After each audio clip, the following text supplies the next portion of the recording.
High আসসালামু আলাইকুম everyone, আশা করি সবাই ভালো আছেন। আল্লাহর রহমতে আমিও ভালো আছি। আজকে আমি আপনাদের সাথে শেয়ার করব খুবই মজার একটা রেসিপি। এইখানে দেখুন কবুতর মাংসগুলো আমাদের বাড়ির পোষা কবুতরের মাংস আমি ভালো করে কেটে ধুয়ে পরিষ্কার করে নিয়েছি। এবার আমি প্যানে সরিষার তেল দিয়ে দিলাম পেঁয়াজ কুচি। পেঁয়াজটা এবার হালকা গোল্ডেন ব্রাউন কালার করে ভেজে নিচ্ছি। এই পর্যন্ত আমি পেঁয়াজটাকে হালকা ভেজে নেব। পেঁয়াজের কালার পরিবর্তন হয়ে আসছে দেখুন। এখন আমি যোগ করব দুটো তেজপাতা। এ দিয়ে আবারও পেঁয়াজটাকে ভালোভাবে ভেজে নেব। এখন কালার ভালোভাবে পরিবর্তন হয়ে আসছে দেখুন। এখন আমি এতে যোগ করছি সব ধরনের মশলা। দিয়ে দিলাম রসুন বাটা আর আদা বাটা, জিরা বাটা। এবার দিয়ে দিচ্ছি লবণ আর দিয়ে দিচ্ছি হলুদের গুঁড়ো আর মরিচের গুঁড়ো।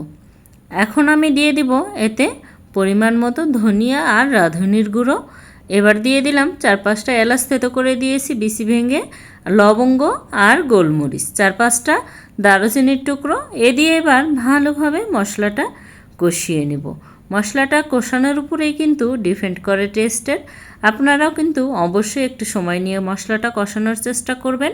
মশলাটা ভালোভাবে কষানো হয়ে গিয়েছে। এই পর্যায়ে আমি দিয়ে দিয়েছি অল্প পরিমাণে পানিটা দিয়ে আবারও কষিয়ে নেব যেন মশলাটা নিচে পুড়ে না যায়। এই কারণে আমি অল্প একটু পানি দিয়ে কিন্তু মশলাটা কষিয়ে নিয়েছি। যখন তেল ছেড়ে দিয়েছে এই পর্যায়ে আমি দিয়ে দিয়েছি কবিতরা মাংসটা দিয়ে আবারও ভালোভাবে কষিয়ে নেব। সমস্ত মশলা মাংসের সাথে আমি ভালোভাবে মিশিয়ে নিচ্ছি, কারণ এই কবিতরা মাংসটা কিন্তু এইভাবে রান্না করলেই বেশি ভালো হয়। আপনারা চাইলে অন্যভাবেও করতে পারেন, তবে এইভাবে রান্না করা খুব সহজেই, সামান্য উপকরণে এবং ঝটপট কিন্তু এইভাবে রান্না করলে বেশি ভালো লাগে।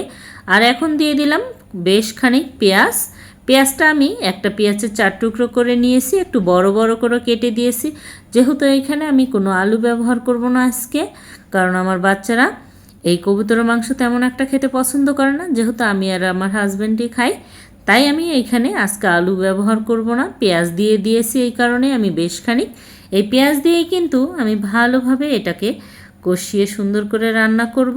আমি ঢাকনা দিয়ে আরও কিছুক্ষণ রান্না করে নিয়েছি। দেখুন অটো কিন্তু তেল ছেড়ে দেওয়া শুরু করে দিয়েছে। তার মানে আমার মশলাটা কিন্তু ভালোভাবেই কষানো হয়ে গিয়েছে মাংসের সাথে এবং মাংসটাও সিদ্ধ হয়ে আসছে। এই পর্যায়ে আমি দিয়ে দিয়েছি 4-5টা রসুন আস্ত, কারণ মাংসের সাথে কিন্তু এই আস্ত রসুন খেতে বেশ ভালো লাগে। আপনাদের ভালো লাগে কি না জানাবেন, আর আপনারাও যদি না খেতে চান তাহলে স্কিপ করতে পারেন। আমার মাংসটা ভালোভাবে কষানো হয়ে গিয়েছে। এই পর্যায়ে আমি দিয়ে দিচ্ছি ঝোল পরিমাণ মতো।